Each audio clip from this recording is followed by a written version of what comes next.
আসসালামু আলাইকুম বাংলাদেশ। আশা করি সবাই ভালো আছেন। অবশ্য যদি আমরা বাস্তবিকভাবে চিন্তা করতে যাই, আমার মনে হয় না যে বাংলাদেশের মানুষ ভালো আছে। তো আজকে আমি যে বিষয়গুলো নিয়ে আলোচনা করব সেটা হচ্ছে যে এই যে সাম্প্রতিক ঘটে যাওয়া করিডোর ইস্যু, বন্দর ইস্যু এবং সেনাবাহিনীর ভিতরে উত্তেজিত পরিস্থিতি এবং সেনাবাহিনী এবং এই সুদখোর মহাজন ইউনূস সরকারের ভিতরে যে সম্পর্কের টানাপোড়েন, সেই বিষয়গুলো নিয়ে আজকে আপনাদের সাথে আলোচনা করব। তো থাকবেন আমার সাথে সবাই। তো বিষয়টা হচ্ছে, আপনারা দেখবেন সুদখোর ইউনূস তিনি কিন্তু আমেরিকার প্রেসক্রিপশনে ক্ষমতা নিয়েছিলেন অবৈধভাবে, এবং সেটা কিন্তু সেনাবাহিনী আইএসপিআর থেকে পরিষ্কার করা হয়েছে বিজ্ঞপ্তির মাধ্যমে বা বিবৃতির মাধ্যমে, যে 600 সামথিং লোককে তারা যে আশ্রয় দিয়েছিল সেখানে কিন্তু প্রধান বিচারপতিও ছিল। তো প্রধান বিচারপতি যদি সেখানেই থাকে, তাহলে এই যে ইউনূস সরকারকে কে এখতিয়ার দিল তাদের সরকার গঠন করার জন্য কিংবা শপথ নেওয়ার জন্য? তো এটার ভিতরে কিন্তু একটা ধোঁয়াশা তৈরি হয়েছে। দ্বিতীয়ত হচ্ছে, ইউনূস সরকারের এখন হচ্ছে এটা হচ্ছে মরণ কামড়। এর কারণ, ইউনূস সরকার চাচ্ছে যে যে কোনো ভাবেই হোক তাদের ক্ষমতায় টিকে থাকতে হবে এবং তাদের আমেরিকার যে স্বার্থ হাসিলের জন্য যা যা করার তারা সেটা করবে। কিন্তু সেনাবাহিনী হচ্ছে একটা প্রশাসন বা ইনস্টিটিউশন, তো তাদের জায়গা থেকে তাদের কাজ হচ্ছে দেশের সার্বভৌমত্ব রক্ষা করা। তো তারা কখনোই ইউনূস সরকারকে এই বিষয়ে দেখা গেল যে সমর্থন করবে না।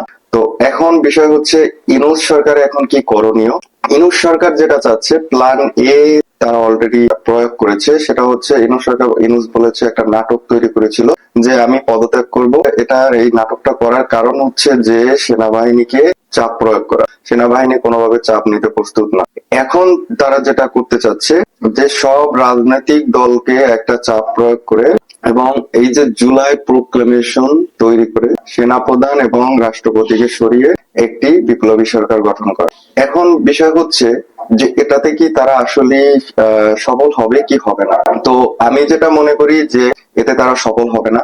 এর কারণ হচ্ছে, আপনারা যদি চিন্তা করেন, বাংলাদেশের 70% মানুষ কিন্তু এখন সেনাবাহিনীকে সমর্থন জানাচ্ছে এবং তারা চাচ্ছে যে সেনাবাহিনী ক্ষমতা নিয়ে তারা একটি জাতীয় সরকার গঠন করে একটি অবাধ, সুষ্ঠু, নিরপেক্ষ নির্বাচন যাতে দিতে পারে। এখন বিষয় হচ্ছে যে ইউনূস আসলে এখন কি করবে? ইউনূস তার সর্বোচ্চ চেষ্টা করবে তার ক্ষমতা ধরে রাখার জন্য। বর্তমানে যে অবস্থা, যে পরিস্থিতি আপনারা দেখতে পারতেছেন, যে সচিবালয় থেকে শুরু করে আপনার যে এনবিআর কে যে দুইটা ভাগ করা হয়েছিল, সেখানেও কিন্তু সেখানের যে কর্মকর্তা কর্মচারীরা অসন্তুষ্ট হয়েছে এবং তারা আন্দোলনে নেমেছে। এবং সচিবালয় সেম অবস্থা একটা প্রজ্ঞাপন জারি করেছিল, যেটার বিরুদ্ধে সচিবালয়ের যে কর্মকর্তা কর্মচারীরা ছিল তারা কিন্তু সরকারের বিরুদ্ধে অবস্থান নিয়েছে। এবং আপনারা দেখবেন যে এই যে পুরো বাংলাদেশে কিন্তু কোনো জায়গায় ভালো নেই, সব জায়গায় অস্থিরতা। যেমন আপনার অর্থনৈতিক ভাবে বাংলাদেশ ভালো নাই। আপনি যদি পোশাক শিল্প দেখেন, বাংলাদেশের সব থেকে বড় সেক্টর ছিল হচ্ছে গার্মেন্টস সেক্টর। গার্মেন্টস সেক্টরটাকে এই সুদখোর মহাজন ইউনূস কিন্তু পুরোপুরি ধ্বংস করে দিয়েছে এবং সেই গার্মেন্টস ইন্ডাস্ট্রিতে যেসব শ্রমিকরা কাজ করতো তারা এখন বেকার, তারা দিন আনছে দিন খাচ্ছে, এমন একটা পরিস্থিতি। এবং তাদের কিন্তু কোনো উপার্জন নেই এবং তাদের বেতনও দেওয়া হচ্ছে না। এমতো পরিস্থিতিতে শ্রমিকরাও কিন্তু রাস্তায় নেমেছে আন্দোলন করার জন্য। তারপরে আপনারা দেখেছেন জগন্নাথ বিশ্ববিদ্যালয়ের ছাত্ররাও আন্দোলন করেছিল। এদিকে আরেকটা, যে মানে ইশরাক সাহেব, যিনি মেয়র হতে চান, তো এইমাত্র খবর পেলাম যে ওনার মেয়র হওয়ার জন্য যে গেজেটটা সরকার দিয়েছিল ওটার মেয়াদ শেষ হয়ে গেছে। তো উনি আর মনে হয় না যে মেয়র হিসেবে শপথ নিতে পারবে।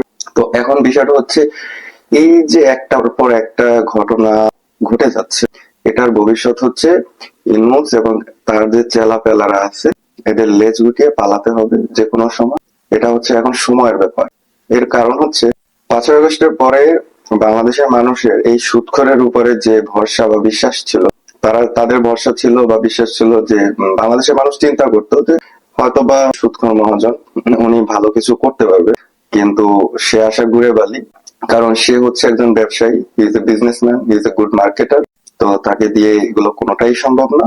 আমি বিশ্বাস করি যে খুব শীঘ্রই একটা গণবিস্ফোরণ ঘটবে বাংলাদেশে এবং এই যে সুদখোর মহাজন এবং ইউনূস গঙের চেলাপেলা যারা আছে তারা লেজ গুটিয়ে পালাবে। তো বাংলাদেশ, আমি এটাও বিশ্বাস করি যে সেনাবাহিনী তাদের প্রফেশনাল জায়গা থেকে অবশ্যই দেশকে রক্ষা করবে, দেশের সার্বভৌমত্বকে রক্ষা করবে এবং দেশে একটি অবাধ সুষ্ঠু নিরপেক্ষ নির্বাচন দিতে সফল হবে। জয় বাংলা, জয় বঙ্গবন্ধু। আসসালামু আলাইকুম।